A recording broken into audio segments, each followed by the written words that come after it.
pendaki yang hilangnya itu dia akan ke bawah nih, lebih dominan akan ke bawah karena ini memang kayak seperti jalur pendakian dia turun ke bawah yang nantinya si Iwan itu survivornya ditemukan itu memang kayak ada jalan gitu loh.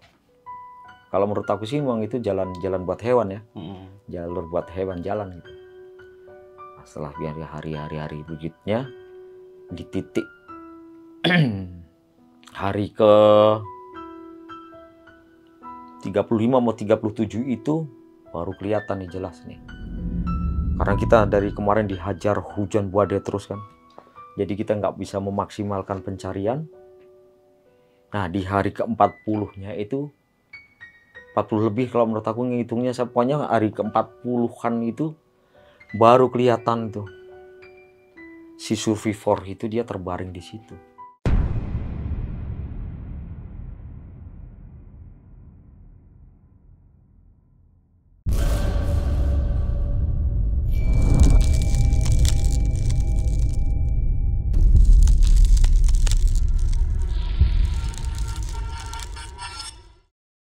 Assalamualaikum warahmatullahi wabarakatuh. Balik lagi nih di Besok Pagi. Kali ini bareng gue Bang Mange, pria gemoy tanpa bahan pengawet.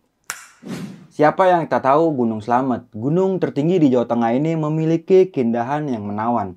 Namun di balik keindahannya tersimpan juga kisah horor yang menyelimuti masyarakat maupun para pendaki. Nah, malam kali ini gue udah berhasil menghadirkan salah satu narasumber pegiat alam asal Wonosobo nih. Oke, langsung aja nih kita kenalan sama narasumber gue pada malam kali ini. Selamat malam Om Guntur.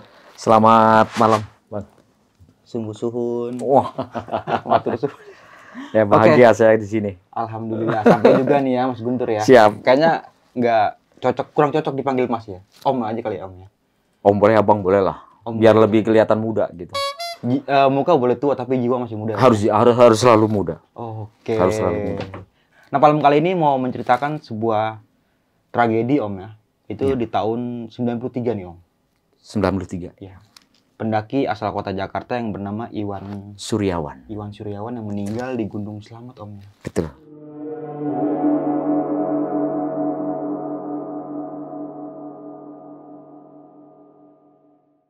Oke, kita skip dulu aja nih ya Mas. Siap. Kayaknya gokil banget nih ceritanya pada malam kali ini yang mau diceritakan oleh Om Guntur sendiri ya. Namun sebelum kita masuk ke ceritanya, bagi teman-teman semua yang belum subscribe, silahkan di subscribe terlebih dahulu. Like, comment, and share. Jangan lupa nyalakan loncengnya agar teman-teman semua nggak ketinggalan video terbaru dari Besok Pagi. Jangan lupa juga di follow Instagram Besok Pagi, karena di situ banyak banget informasi mengenai seputaran trip pendakian, sewa rental outdoor, atau bagi teman-teman yang pengen menjadi narasumber kayak Om Guntur pada malam kali ini, bisa juga nih langsung di DM aja di Instagram Besok Pagi. Nah, jangan lupa dengerin kita juga nih di Spotify, karena di situ ada episode-episode terbaru yang kita nggak tayangin di YouTube. Mau nggak mau, suka nggak suka, bahwa hal gaib itu ada di sekitar kita. Tanpa berlama-lama lagi, langsung aja kita masuk ke ceritanya.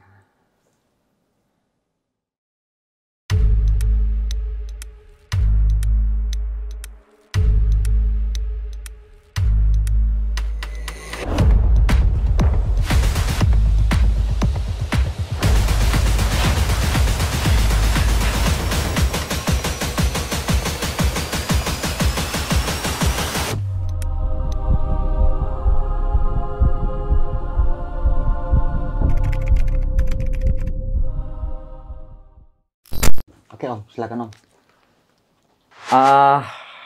Emang kita waktu itu tahun 92 ya. 92 itu sebelum pencarian si Iwan ini, di tahun yang sama, tahun 92 itu kita melakukan evakuasi pencarian saudara kita yang naik Gunung Merbabu via Ampel waktu itu dari Semarang ini, Mas Santo itu yang meninggal di Merbabu gitu ya. Itu 40 hari juga kita cari pencariannya sampai ketemu dia di jurang kedalaman sekian ratus meter, itu baru kita ketemu. Kita setelah itu masih dalam keadaan capek tentunya ya. Masih dalam keadaan capek. Kita melakukan rutinitas seperti biasa nih. Ya bekerja dan sebagainya. Terus di akhir tahun 92 ini ada selentingan nih ada 10 pendaki yang hilang di Merbabu itu. Waktu itu kita bayangannya sih si pendaki ini asik-asik aja, paling capean, hipo dan sebagainya gitu ya. Karena memang kondisi cuaca memang lagi benar-benar terlalu sering banyak badai. Nggak cuma Gunung Slamet aja, tapi yang di Wonosobonya pun Sindoro Sumbing dan sebagainya itu yang ada sekarang jadi gunung-gunung favorit di Wonosobo itu semuanya lagi benar-benar badai gitu. Hujan badai. Akhir tahun, iya akhir tahun. Jadi Desember itu tahu sendiri ya, Desember itu memang benar-benar hujan luar biasa gitu. Karena kita sudah biasa memprediksi Desember sampai dengan Maret itu memang intensitas hujan besar gitu loh. Kita nggak punya bayangan akan segitu banyak korban waktu itu di Gunung Slamet ya. Terus dari kawan dari Purwokerto itu teleponnya masih telepon rumah itulah. Kamu punya waktu nggak sama kawan-kawan nih? Ngapain sih? Main doang apa-apa gitu? Enggak, ini ada orang hilang di Gunung Slamet. Sudah berapa hari? Kemarin yang kita evakuasi udah banyak banget nih, tapi kurang satu nih, makanya kita butuh tenaga lagi karena yang dicari ini kurang satu ini karena kita kesulitan tentunya kita. Kalau korban banyak kan cepat, biasanya kan banyak ketemunya itu lebih cepat. Gitu. Tapi saya belum tahu itu namanya Mas Iwan yang survivor yang hilang itu. Oke, nanti aku kontak sama kawan-kawan nih. Kebetulan kawan-kawan juga lagi pada kerja nih, jadi aku belum bisa mutusin siapa yang bakalan ikut bergabung untuk proses pencariannya untuk besok. Ya udah, kamu nanti cari dulu kawan. Aku tolong banget nih minta bantuan tenaga pikiran dari kawan-kawan Wonosobo. Nanti juga nggak cuma Wonosobo nih, Semarang juga kawan-kawan yang biasa ikut ngesar juga sudah kita kontak. Gitu. Ada juga kawan-kawan dari Semarang itu yang dari Kerepala, dari anak-anak Untak, dari mana itu sudah dikontak juga. Kebetulan malamnya kita kumpul sama kawan-kawan nih. Kita ditelepon nih sama Bang Yudi suruh bantuin. Ada orang hilang nih, sisa satu yang hilang di Gunung Slamet nih. Via mana? Bambangan. Oh ya udah. Besok kita kumpul. Wah, waktu itu kan kita kerjanya kan serabutan. Jadi seadanya duit kita berangkat tuh. Yang penting peralatan sudah kita packing nih. Jadi peralatan yang kemarin yang buat operasi SAR Santo itu ada sebagian yang belum dicuci nih. Jadi mau nggak mau ya udah kita packing aja. Kita packing. Kita belum mikir logistik. Logistik mau gimana? Lu pikir ntar aja dah. Yang penting lu sampai posko induk dulu, masalah nanti logistik kita beli di sana nggak masalah. Gitu. Jadi besoknya kita berangkat nih, besok kita berangkat ke Bambangan. Sampai sana kita otomatis menggali informasi. Untuk Mas Iwan, setelah saya tahu itu ada papan tulis ya, ditulis pakai dulu namanya pakai kapur gitu. Bukan kertas manila apa gitu loh yang putih itu kan. Itu ada namanya Mas Iwan Suryawan dari Jakarta gitu, bla bla bla bla bla. Ada hilang gitu. Jadi dari yang 5 orang itu masih ada yang hilang satu, itu yang Mas Iwan itu. Oke, malamnya kita briefing. Kita briefing sambil menunggu kawan-kawan yang mau bantu proses pencarian juga itu. Karena kayak sekarang namanya kuota ya, kuota untuk pembagian seru itu belum mencukupi, karena setelah evakuasi yang kemarin kan otomatis banyak masih capek nih. Baru hari kedua mau hari ketiga baru sudah kita kumpul, baru kita bagi. Malamnya kita adakan rapat gitu. Bahwa proses pencarian ini kita buka nih. Maksudnya kayak model sekarang namanya open SAR gitu kan. Open SAR. Terus kita bagi, ada yang serunya ada yang 6 orang. Satu serunya itu ada yang 8, 7, 8, sampai sekian orang lah, belum banyak sampai puluhan gitu. Yang mana kami punya, kalau dalam ilmu mungkin ada yang terbatas ya, ada terbatas, cuma untuk mental mereka sangat berani kalau lihat, apalagi dengan cuaca yang sangat ekstrim itu, ditambah Gunung Slamet yang masih sangat lebat waktu itu ya. Proses evakuasi, kita berangkat aja udah sulitan itu. Begitu titik koordinat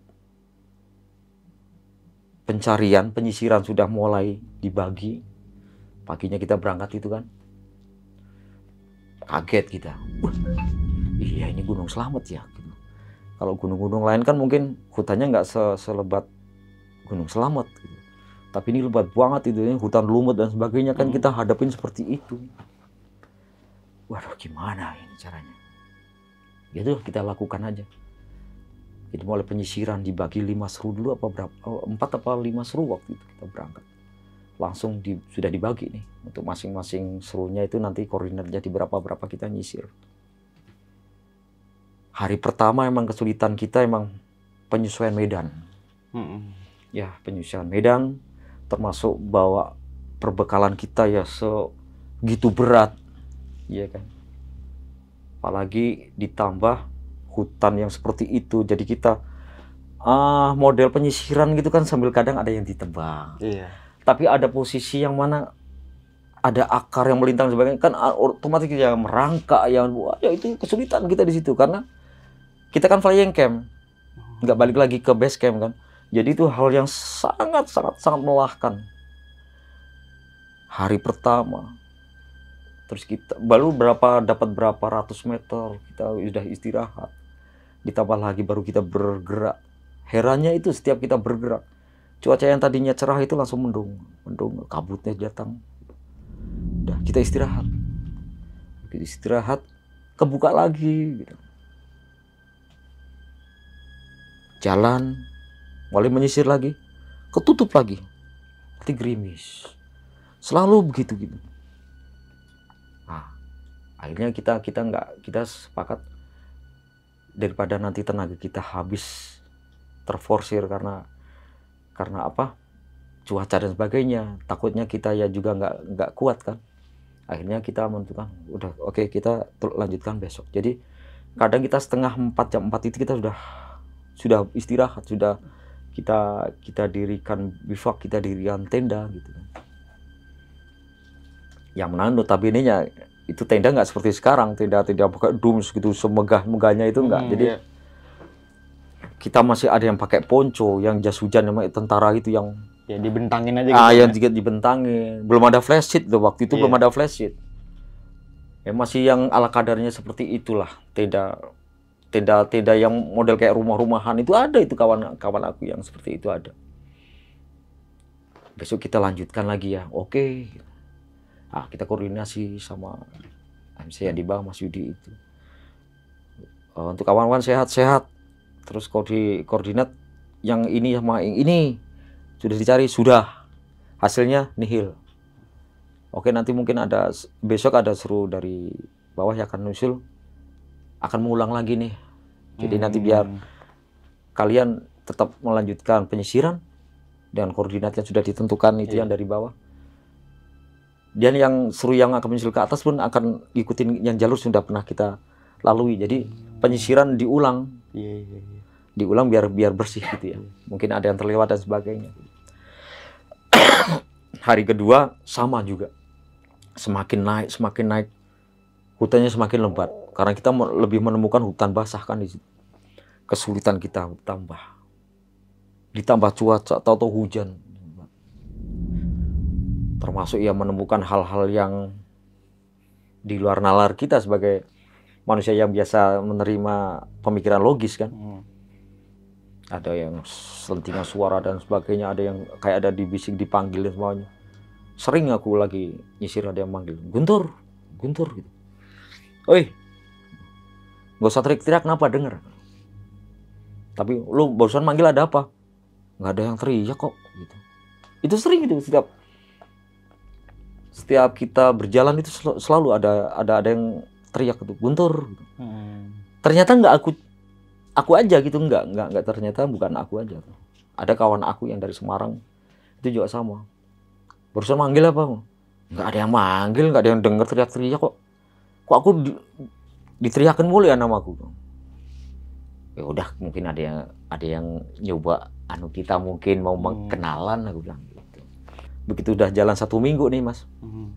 1 minggu kok stuck begitu aja pencariannya, kok begitu aja. Perbekalan sudah mulai berkurang. Otomatis kita harus minta ke bawah nih. Waktu itu kontak pakai apa, HT yang kuno tuh ya. Yang gede ya. Yang masih pakai garuk-garuk gitu, yang manual Icom 2N apa berapa gitu. Waduh, jangan terlalu sering banyak transmit nih. Kalau kita langsung banyak transmit, terlalu banyak ngobrol, baterai habis nih. Ya kan, dulu masih pakai baterai gitu. Akhirnya kita ngobrol cuma separuhnya. Bisa kirim logistik enggak? Posisi lo di mana? Nah, waktu itu kita posisinya di sekian derajat. Ya udah, nanti ada 2-3 orang nanti yang apa, supply logistik. Kalau air sih memang kita benar-benar luar biasa iritnya. Jangankan buat masak, kok nggak ada kata buat cuci muka, nggak ada kata buat gosok gigi. Jadi selama 40 hari itu ya pure aja, kecuali kalau kita menemukan aliran sungai dan sebagainya, kalau mau lu bersih-bersih cuci muka di situ. Nah, selama 1 minggu kejenuhan mulai terasa kepada kita, ditambah cuaca yang begitu ekstrim, udah mulai down. Banyak kawan-kawan yang udah mulai down. Gimana nih, mau dilanjutkan enggak nih? Kalau enggak dilanjutkan sementara, kalau kita mau turun dulu ke posko, nggak apa-apa, nanti kita kontak ke bawah nih, biar nanti buat rolling serunya. Nah, ada yang kawan, ngapain sih, orang belum selesai kok sudah mau turun. Jadi terus gimana kesepakatan? Lanjut aja udah, lanjut gitu. Nah, lanjut ini, naik lagi nih. Ini monoton, selama berapa hari itu monoton, pencarian seperti itu terus. Karena titik curiga biasanya kalau orang hilang itu dia akan meninggalkan barang mungkin ya. Apa tasnya, apa topinya dan sebagainya, itu kok selama pencarian. Padahal area pencarian, penyisiran sudah kita perlebar karena sudah ada penambahan seru kan. Tidak ada perkembangan dari apa. Waduh, udah. Begitu sudah mulai sekitar 25 mau 30 hari itu baru ada titik terang ini. Ada titik terang. Ada bukit yang belum kita sisir. Ada bukit yang belum pernah kita sisir nih. Nah, itu ada satu seru itu namanya Seru Tenggo, ini milik Mas Yanto itu, anak Semarang. Ada anak 5 dari Semarang, 1 dari Banjarnegara. Coba menyisir ke Punggungan sebelahnya. Menyisir ke sana, tapi sangat tertatih-tatih karena cuacanya kan dinginnya minta ampun itu. Kalau sudah hujan, badai itu, waduh, kita mendingan sudah merangsek itu aja. Makanya bikin bivak pun kita udah asal bikin, tapi yang penting itu air hujan nggak masuk ke tempat kita. Karena posisi kita kalau udah basah itu malam udah luar biasa bencana buat kita kan. Makanya apa yang jadi bawaan kita, kalau bisa semaksimal mungkin kita pakai itu yang kering gitu. Kalau malam wah nggak bisa tidur kita. Makanya mending kalau lagi pas hujan kayak sleeping bag dan sebagainya nggak kita keluarin. Mendingan gitu kayak gitu. Nanti kalau udah pagi sebelum pencarian kalau bisa ini kalau yang basah dijemur dulu deh gitu. Jangan lo bawa baju atau apapun yang lo pakai itu basah sampai ke sana, besok lo pakai lagi, ntar malam lo pakai masih basah, tuh neraka buat kalian gitu. Ini kita ada kesepakatan tuh itu. Tim Tenggo udah nyebrang ke bukit sebelah, sudah ada titik harapan. menemukan ada tas, ada jaket gitu ya. Oh ini ada ini nih. Wow, udah mulai bahagia kita. Ternyata dari yang biasa kita cari nih dari punggungan, dari koordinat yang sudah kita terapkan untuk pencarian itu, dia melompat itu 1, 2, ya sekitar 2, 3 punggungan gitu. 2, 3 punggungan. Akhirnya dikejar dah, kejar, susur. Bukan naik, malah ngejarnya turun dia. Kawan kita pada ngejarnya turun. Kalau posisi naik, berarti si survivor ini pasti akan menemukan puncak dan dia akan menemukan jalur pendakian pastinya kan. Kebanyakan pendaki yang hilangnya itu dia akan ke bawah nih, lebih dominan akan ke bawah karena ini memang kayak seperti jalur pendakian, dia turun ke bawah yang nantinya si Iwan itu survivornya ditemukan itu memang kayak ada jalan gitu loh. Kalau menurut aku sih memang itu jalan buat hewan ya. Jalur buat hewan jalan gitu. Nah, setelah hari berikutnya di titik hari ke 35 mau 37 itu baru kelihatan nih jelas nih. Karena kita dari kemarin dihajar hujan badai terus kan. Jadi kita nggak bisa memaksimalkan pencarian. Nah di hari ke-40-nya itu 40 lebih kalau menurut aku ngitungnya, pokoknya hari ke-40-an itu baru kelihatan tuh si survivor itu dia terbaring di situ. Survivor terbaring di situ dengan kondisi kalau aku lihat survivor itu belum lama meninggal nih. Apa mungkin dalam konteks di udara dingin dia pembusukannya lama ya kan?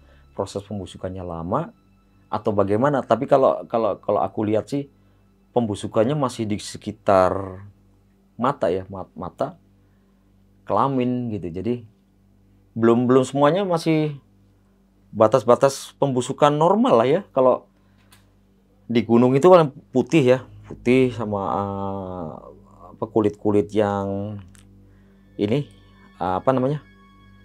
Ngelupas ya kan, biasanya kan ngelupas gitu. Kening dan sebagainya masih fresh gitu. Masih fresh ya. Masih fresh. Dan yang paling luar biasa,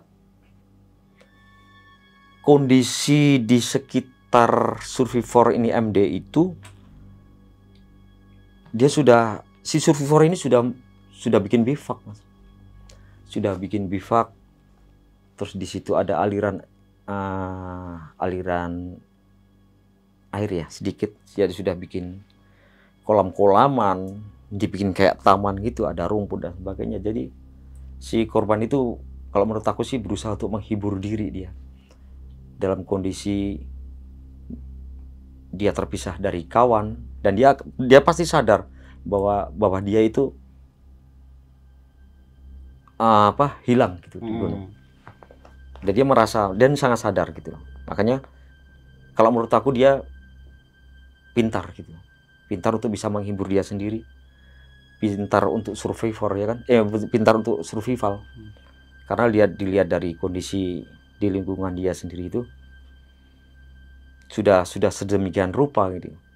Dia bisa mengendalikan emosi dia gitu. Cuma waktu itu mungkin dia mau melanjutkan ke atas lagi. Mungkin dia udah nggak punya tenaga.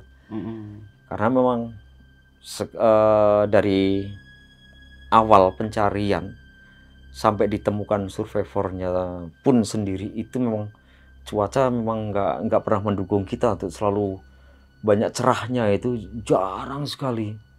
Jadi apa yang saya ceritakan tadi itu, setiap kali kita mau bergerak selalu ada aja bergerak beberapa puluh meter kabut, nanti gerimis terus seperti itu. Jadi kendala kita yang seperti itu. Makanya kalau ini memang benar waktu itu saya sama kawan-kawan, kalau ini jadi rezekinya kita, mudah-mudahan besok kita dikasih cerah gitu, biar kita bisa memaksimalkan proses pencarian gitu.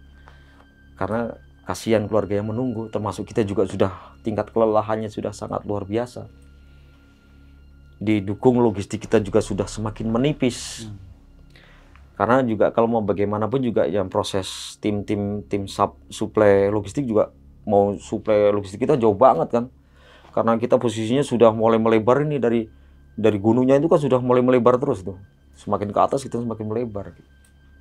Apalagi kita proses pencariannya itu flying camp, ya kan. Setiap hari harus babat dan sebagainya. Ini si korban itu kalau saya nyatakan dia sangat luar biasa. Berarti dia Mas Iwan Suryawan almarhum ini dia punya sedikit ilmu nih tentang survival gitu. Dan asiknya di situ. Udah bener-bener ini keren banget nih orang nih. Dan kita sadar di situ lihat si korban seperti itu dalam waktu sekian puluh hari, 1 bulan lebih kok bisa bertahan gitu. Bisa bertahan. Makanya ini orang keren ini. Jadi memang dia mungkin meninggalnya memang belum lama. Terus dalam proses dia hilangnya dia sendiri, dia sadar sebenarnya dia hilang. Ini menurut aku ya. Kalau menurut dan ini kawan-kawan juga sama persepsinya dengan aku. Dia bisa menghibur dia sendiri gitu. Terus ditambah tadi dengan keadaan mistis dan sebagainya itu, wah itu kalau menurut aku merupakan kombinasi yang luar biasa. Gunung Slamet yang angker banyak mistiknya, plus cuaca yang ekstrim lagi nggak mendukung kita untuk menuju proses pencarian, plus lagi kontur dari Gunung Slamet seperti itu, plus hutannya yang sangat luar biasa. Makanya salah satu proses pencarian kalau menurut aku yang benar-benar ekstrim, terus sampai sekarang pun meskipun dalam konteks banyak yang terlupakan prosesnya itu, tapi ada hal yang selama hidup aku nggak akan pernah aku lupakan. Pertama adalah mistiknya, yang kedua adalah cuaca yang sangat luar biasa itu. Kalau di Slamet itu ada yang namanya Kapu Cincin itu kan. Itu kalau udah turun tahu sendiri itu, wah itu keren. Dinginnya seperti apa. Itu udah jadi momok kalau menurut aku. Memang itu ciri-ciri gunung Slamet seperti itu. Nah, makanya kesimpulan saya waktu itu Mas Iwan Suryawan ini punya teknik nih hidup di iya. Itu menurut aku, wah ini orang asik banget ini. Saya sadar dia meninggal, tapi saya sangat mengagumi Mas Iwan. Kalau dilihat dari posisi waktu itu usia mungkin aku sama dia itu tua dia kayaknya. Cuma beruntungnya aku itu kok kawan aku itu waktu itu yang tim Tenggo itu dia menemukan sempat. Kalau sekarang itu sudah ada HP mungkin direkam ya di video dan sebagainya. Tapi waktu itu cukup di potret semuanya. Sampai yang taman-tamannya pun dia foto gitu. Ada dokumentasinya waktu itu. Cuma saya yang nggak habis pikir itu, kok dia bisa-bisanya kok melompatnya sejauh itu gitu. Lewati beberapa punggungan. Iya, berapa punggungan? Ada 2-3 punggungan gitu. Kenapa dia nggak punya pikiran untuk naik ke atas? Kalau naik ke atas otomatis kan Iwan dia bakalan menemukan puncak, dan di puncak itu dia akan tahu dia ada rambu-rambu kan, dia di atas ada tulisan dia turun lewat mana. Waktu itu ada loh di atas itu. Yang lewat Bambangan ada, yang lewat belum segini banyak sekarang. Kalau dari Guci ada, dari mana-mana ada, tapi waktu itu kan dari Batu Raden ada gitu. Cuma kalau menurut aku sih dia nggak mungkin naik ke atas, mungkin dalam konteks dia udah kehabisan tenaga. Kehabisan tenaga untuk menuju ke puncak memang sangat luar biasa. Apalagi Mas Bro tahu sendiri dari Pelawangan mau ke puncak kan sudah batu 9 rupa kan, gunung-gunung yang aktif gitu kan, kayak Semeru dan sebagainya kan pasir batu kan. Nah, itu kemungkinan seperti itu. Jadi pengalaman yang sangat luar biasa kalau menurut aku. Di usia waktu itu masih muda, aku sangat masih muda. Bisa berkumpul sama kawan-kawan yang notabene-nya masih satu perjuangan. Bukan mahasiswa, tapi kita berbaurnya sama mahasiswa. Ya kan? Karena yang proses pencariannya kebanyakan waktu itu kan mahasiswa nih. Ada yang dari Unsud, ada yang dari Wikupala ya, dari Wijaya Kusuma itu kan. Terus dari Semarang, untuk rata-rata kebanyakan malah mahasiswa yang mencari itu. Seperti proses pencarian ya sudah kan biasanya dari mapala ini gitu kan.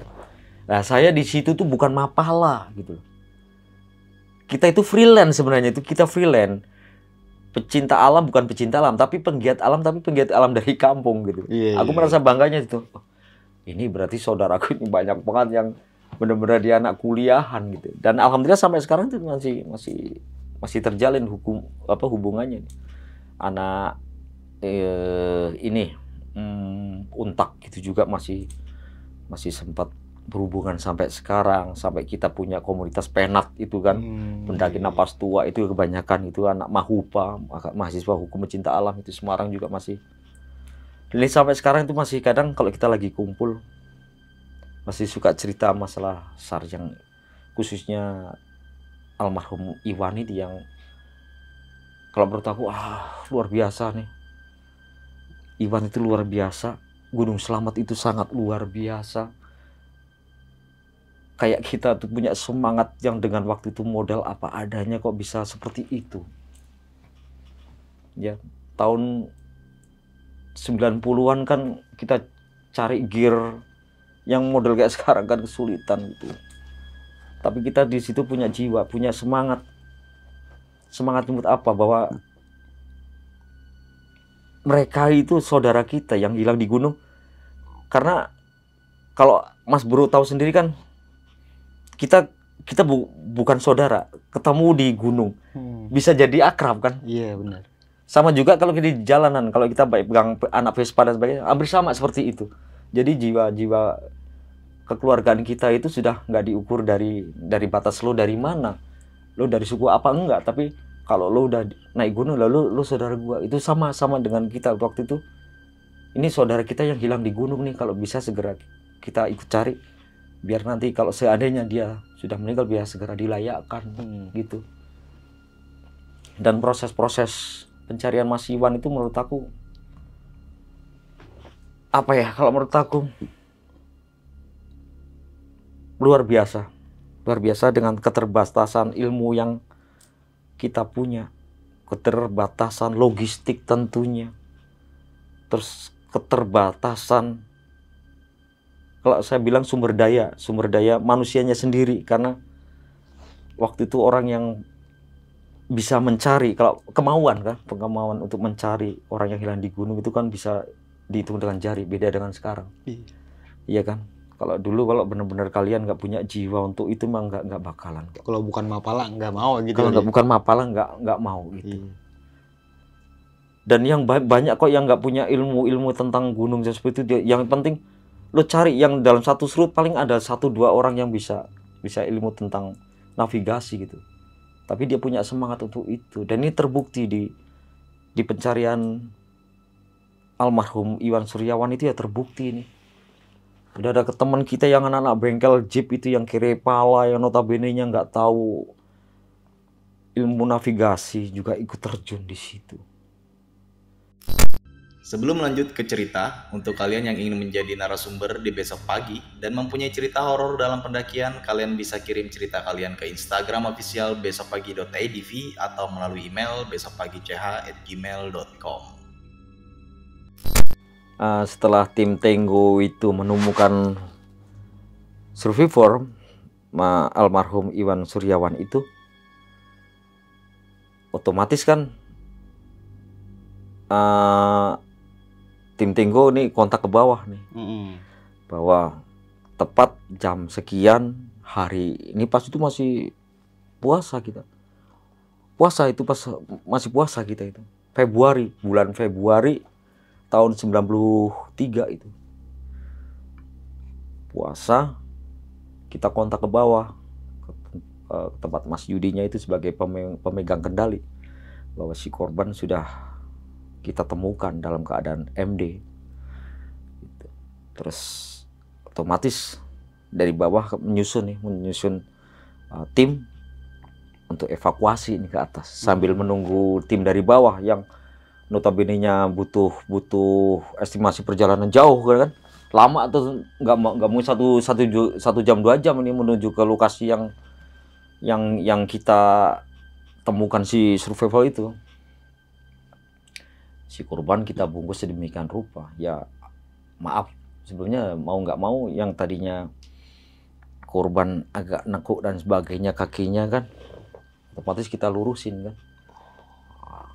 Sudah kaku kan, posisinya kan udah kaku kan, nggak mungkin kita gendong masih dalam keadaan yang satu begini kan, nggak mungkin kan. Akhirnya kita lurusin semuanya ya teklak gitu, kita lurusin.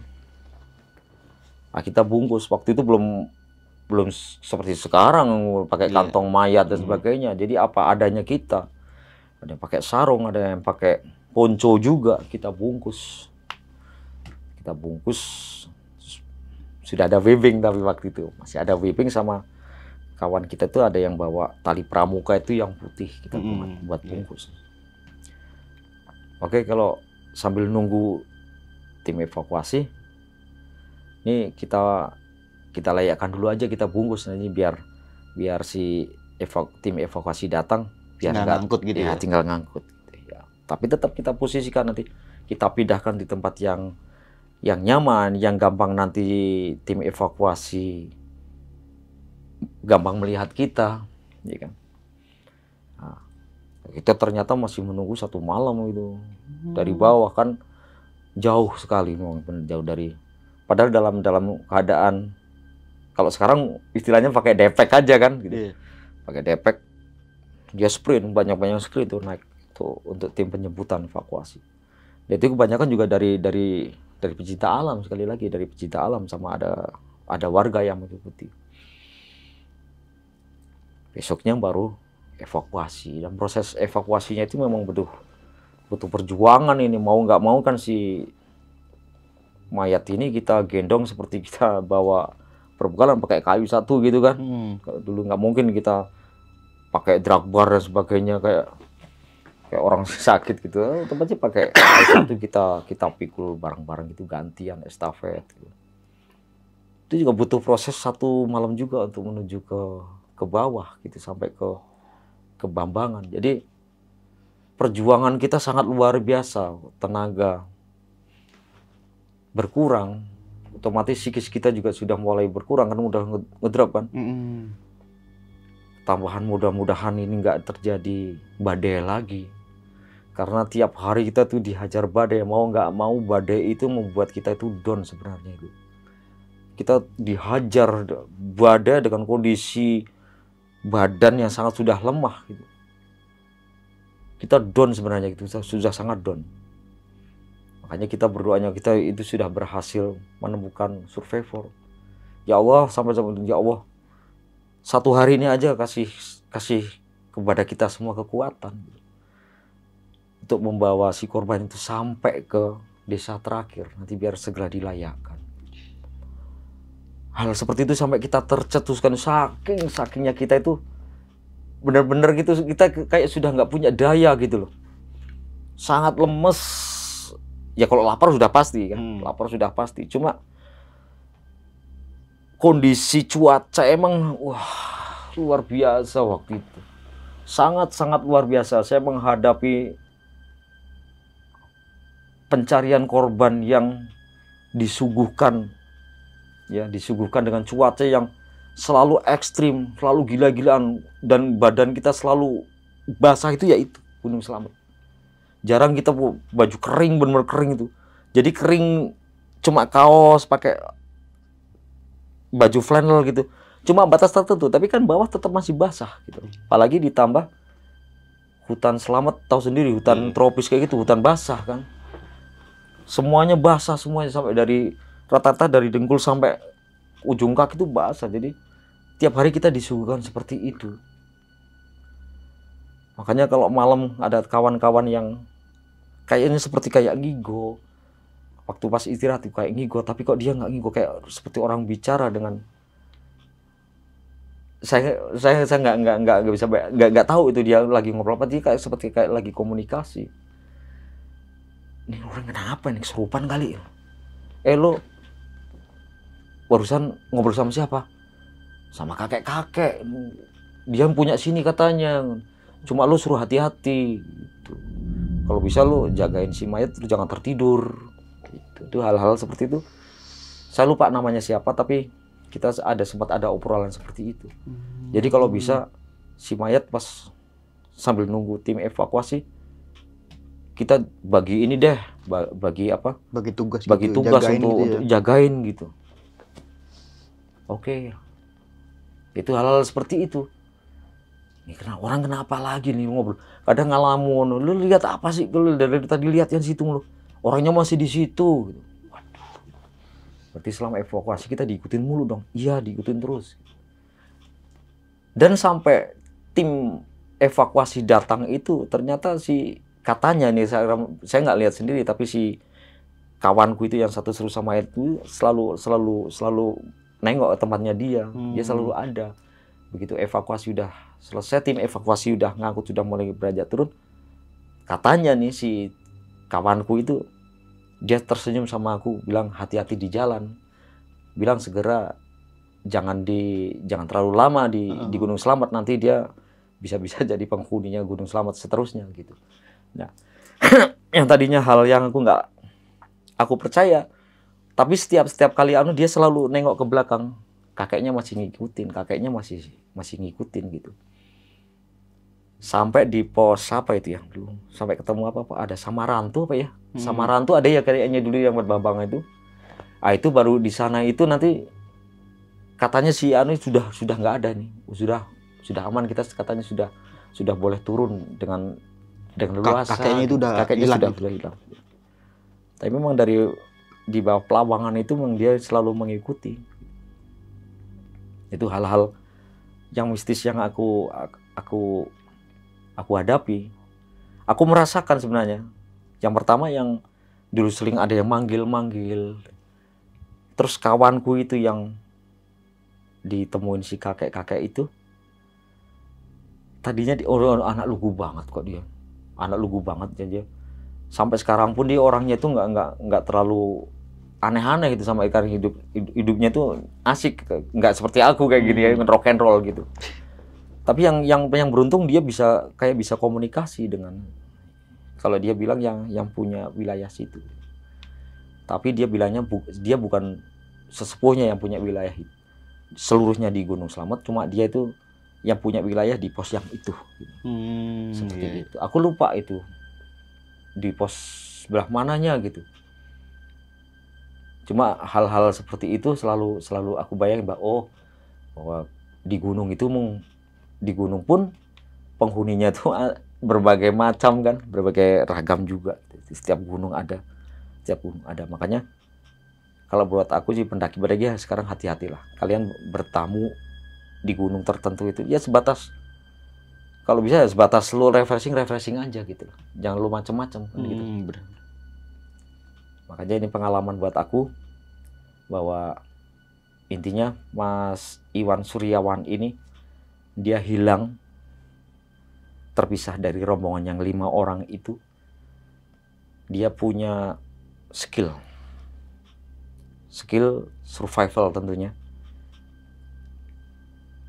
untuk bisa menghadapi, meskipun dalam konteks kalau aku bilang kalah ya, kalah dalam arti hal kalah, dia nggak bisa bertahan hidup, tapi paling nggak dia sudah bisa berjuang, sudah bisa berjuang untuk menangani apa yang menjadi kendalanya Mas Iwan itu. Dalam konteks terbukti tim kita menemukan si survival ini di lokasinya, dia ini sudah sangat bisa membuktikan bahwa Mas Iwan ini dia punya skill untuk bertahan hidup di alam bebas. Itu.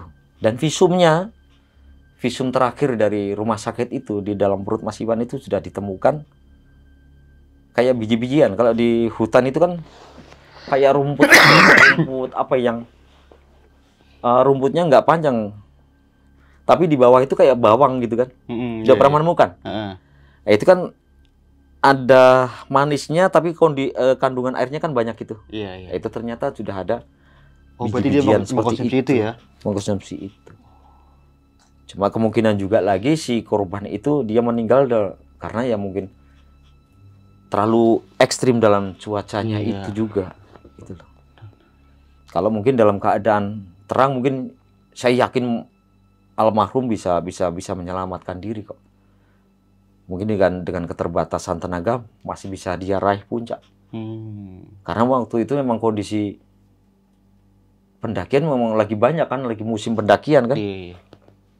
Cuma pas ngepasin Mas Iwan ini mendaki, cuaca memang lagi benar-benar langsung dihajar dengan badai yang sangat luar biasa. Itu terbukti kita nyarinya juga dihantam badai secara bertubi-tubi itu. Itu hampir sebulan lebih berarti Om ya, pencarian itu ya? Kalau menurut aku sih 40 hari lebih itu. Nggak kena psikis, ini nggak kena Om gitu, mental psikis nggak kena, nggak ngerasa kayak aneh gitu. Setelahnya sih kita nggak, cuma dalam proses pencariannya itu kita sempat down juga loh gitu. Downnya itu ya pertama cuaca. Kita menyerahnya cuaca, terus terang kita cuaca. Tahu sendiri ya, cuaca di gunung seperti apa. Nggak usah ngomong hujan, nggak basah. Dalam keadaan kering kan, dinginnya aja seperti apa. Iya kan? Dalam keadaan basah ya. Apalagi dalam keadaan basah, dihantam lagi hujan, angin, itu kan luar biasa, itu menghantam psikis kita secara luar biasa itu. Apalagi dalam konteks kita punya tanggung jawab, kita lagi ada tugasnya, ada misi pencarian lagi kan. Antara gengsi sama gengsi, kalau kita turun, wah kayak kalah perang dong ini. Makanya misi belum berakhir masa kita turun sih kan gitu. Bagaimana caranya? Ya udah kita bertahan aja selagi kita punya logistik, apalagi kita lebih siap lagi nih gitu. Kita lebih siap lagi dalam hal perbekalan dan sebagainya, mental kita juga sudah lebih kuat gitu loh. Daripada yang orang gila kan, karena kita posisinya kan mencari, otomatis kan mental kita memang benar-benar harus kuat gitu loh. Makanya pas waktu itu kita ya akhirnya kita bisa menghibur diri sendiri itu. Ayo kuat, ayo kuat, ayo kuat. Sebenarnya kita nggak kuat, kita dukung kawan kita. Ayo coy, kuat yuk. Iya. Ayo. Padahal kita asli ya? Padahal kita aslinya juga sudah down gitu. Harus kuat. Gimana kuatnya? Oh, oke, kuat semua. Ayo kuat, kita cari lagi. Ya, itu hal seperti itu. Saling mendukung. Sebenarnya kita sebenarnya sudah down gitu.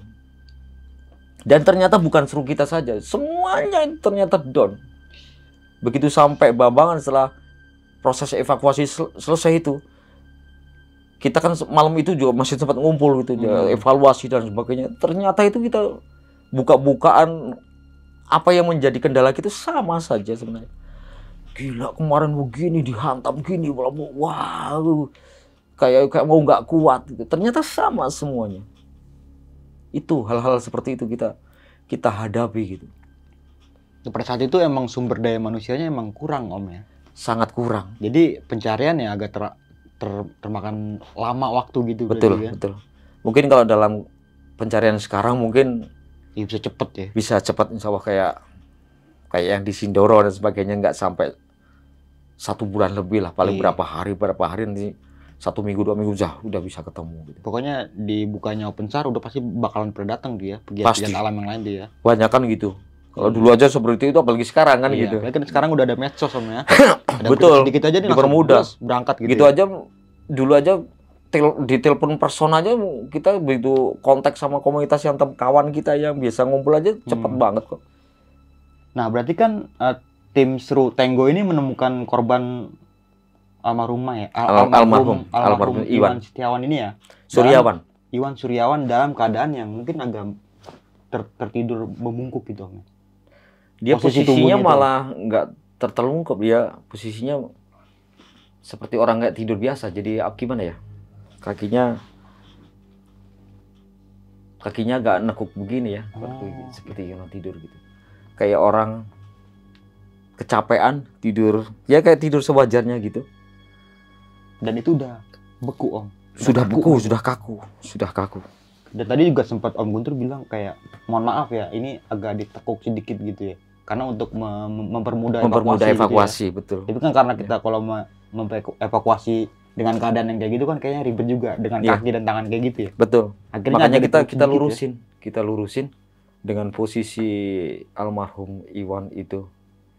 Tangannya itu seperti ini kayak begini. Jadi kakinya ada nekuk gini dia. Kayak orang-orang istirahat. Istirahat tidur biasa cuma akhirnya kebablasan gitu. Iya. Dan pada saat dimulai diluruskan gitu badannya ada bunyi-bunyi tulang gitu Om. Otomatis karena sudah kaku ya. Jadi kita lurusin ya sampai bunyi klak klak klak gitu. Itu hal seperti itu. Karena ya mau nggak mau kalau kita evakuasi almarhum ya, si survival itu dalam kondisi apa adanya gitu kan nggak mungkin. Di lain hal juga mempersulit kita juga untuk evakuasi kan. Akhirnya mau nggak mau, maaf, akhirnya kita juga minta maaf kepada si korban ya. Karena saya ingin segera melayakkan kamu ya. Inilah. Terpaksa harus melakukan itu ya. Iya, terpaksa harus melakukan itu. Jadi kita lurusin semua. Jadi posisi tangan pun yang tadinya kayak orang tidur gitu, kita lurusin klak-klak. Ini posisinya kayak orang posisi kita layakkan meninggal secara semestinya. Gitu. Iya. Dan setelah itu dibungkus dengan alat yang seadanya Om. Seadanya, waktu itu seadanya ada ponco, ada plastik. Kalau dulu kan Pak ada plastik yang kalau kita beli meteran itu kalau dibuka jadi 2 gitu kan. Iya. Nah, itu kita potong, kita bungkus demikian rupa. Gitu. Dan itu kendalanya lagi pas membawa turun korban ini ya. Sempat semalam juga berarti Om. Sempat tidur dengan mayat berarti ya. Iya. Dan itu dari ketinggian sekian sampai sekian dari mulai di atas 1.500 sampai 2.000 kan belum bau itu. Iya. Belum bau. Tapi setelah 1.500 ke bawah baru nih tercium baunya, busuknya. Jadi kan berarti kan sempat Iwan Setiawan ya. Iwan Suryawan ini diketemukan mungkin agak melipir jauh ya Om, dari Gunung Slamet ini. 2 punggungan tadi ya. 2-3 punggungan. Kalau untuk titik letaknya masih ingat nggak Om? Kalau tahu. Aduh, udah sangat lama. Atau mungkin jadi patokan aja lah. Dari kan sekarang kan Gunung Slamet itu kan banyak base camp tuh ya. Betul. Ya kalau mungkin di zaman itu ada beberapa dong mungkin Om. Bambangan pastinya ya. Bambangan. Ini kan kita carinya kan dari posko induknya di Bambangan kan. Jadi kalau dari Bambangan kita naik itu sekitar 1, 2, 3 punggungan, jadi agak ke barat sana. Jadi kalau dilihat di kontur itu kemungkinan bisa lewat tembusnya Kaliwadas yang sekarang jadi base camp itu juga bisa. Sebelum Kaliwadas antara mana yang Purwokerto, Baturaden sama Baturaden itu bisa. Kaliwadas mungkin ya. Itu kalau Baturaden terlalu dekat kalau menurut aku. Oke. 1-2 punggungan ke sana. Jadi kan dia akhirnya kan ngelebar gitu. Ya perkiraan seperti itulah. Jadi memang sangat jauh gitu. Ditemukannya itu jauh dia. Dari diketemukannya jauh mungkin dari yang 9 korban pertama ini mungkin Om ya. Jauh dia. Jauh banget berarti ya. Jauh. Padahal itu dia satu rombongan Om. Satu rombongan. Nah, dia mungkin kepisah, mungkin cari bantuan terpisah, mungkin ya. Iya. Mungkin juga waktu itu kabur, jadi dia cari jalan sendiri. Oke. Dan yang pasti keren juga sih survivor ini, walaupun akhirnya tetap meninggal juga ya, sempat dia membuat bivak dan saluran air gitu Om ya. Dan juga tapi itu keren banget itu kalau menurut aku almarhum biji-bijian itu. Nah itu. Almarhum saya menurut aku keren banget dia. Meskipun meninggal tapi dia punya bekal ilmu itu untuk bertahan hidup dia punya. Gitu. Oke ini Om, thank you banget ya Om udah mau berbagi sebuah kisah pencarian. Walaupun yang kita ketahui ya berujung dengan MD ya, meninggal dunia ya korban ini ya, si survivor ini. Dan di sini kita doakan terlebih dahulu nih, mungkin semoga saja korban ditempatkan di surganya Allah Ta'ala, dan bagi keluarga yang ditinggalkan semoga diberi ketabahan serta diberi kesabaran. Oke nih Om Guntur. Siap. Sebelum kita mengakhiri video kali ini, mungkin ada sepatah 2 kata nih atau edukasi apa nih gitu yang mau disampaikan ke teman-teman semuanya, terkhusus buat pendaki-pendaki yang sekarang ini mungkin Om. Oh gitu ya. Kalau menurut aku sih buat para pendaki ya harus bisa baca cuaca kalau menurut aku ya. Sekarang cuaca seperti apa, mohon dalam konteks kalian punya hobi mendaki gunung, kalian punya ilmu gunung, tapi jangan pernah sekali-kali kalian melawan alam nih. Ya, jangan sekali-kali pernah melawan alam. Kalau alam mengatakan kamu nggak boleh, jadi mau nggak mau kita harus bisa chemistry dengan alam. Benar. Harus punya chemistry dengan alam. Kondisi badan kamu, staminanya oke, tapi alam menyatakan ini lagi hujan badai. Apakah itu akan memaksa kamu untuk naik? Tentu tidak. Iya. Ya kan? Makanya kita ada batasan-batasan. Kalau alam menyatakan kamu bisa naik, kondisi tubuh kalian bisa naik, silakan kalian naik. Dan yang paling utama untuk pendaki yang sekarang nih, untuk packing ulangnya jangan lupa nih, packing barang bawaan. Sebisa mungkin kalian mendaki untuk bisa menikmati perjalanan itu. Ya. Jadi packinglah barang bawaan kalian, bawa logistik yang memadai, yang tentunya barang bawaan kalian selalu dilapisi, ya, di double dengan plastik-plastik yang sekiranya si barang bawaan itu rentan dengan basah tentunya, apalagi sleeping bag. Iya. Karena menurut aku sleeping bag adalah senjata paling utama nih, yang paling terakhir yang kita gunakan adalah sleeping bag. Bungkus sedemikian rupa serapat mungkin, jangan sampai basah. Kalau sudah basah, habislah kita neraka. Neraka di atas ya. Begitu ya. Gitu. Ya, jadi buat kawan-kawan, kawan pendaki semuanya, tetap jaga kesehatan untuk mendaki. Jangan lupa batasan-batasan kita dalam hal mendaki. Sekiranya ada hal yang menurut hukum adat setempat tidak boleh dilalui, ya jangan kalian lalui. Ikutin aja. Ikutin aja, karena sifatnya di sini kita adalah refreshing. Kalau sudah refreshing, berarti tujuan kalian adalah hiburan. Jadi jangan pernah sekalian bermain-main apa yang menjadi bukan permainan kalian di tempat yang tidak semestinya, yang apalagi di gunung. Ini seperti itu. Iya. Dan juga melakukan pendakian dengan orang yang berpengalaman. Dan berpengalaman paling utama. Kalau perlu didukung dengan peralatan yang memadai dan orang yang punya pengalaman, tentunya di gunung itu nih. Iya, benar. Yang kalian daki kan. Iya. Oke, mungkin itu aja nih dari gua Bang Mange dan juga Om Guntur nih. Gua pamit undur diri, sampai jumpa di video-video selanjutnya. Wassalamualaikum warahmatullahi wabarakatuh. Waalaikumsalam.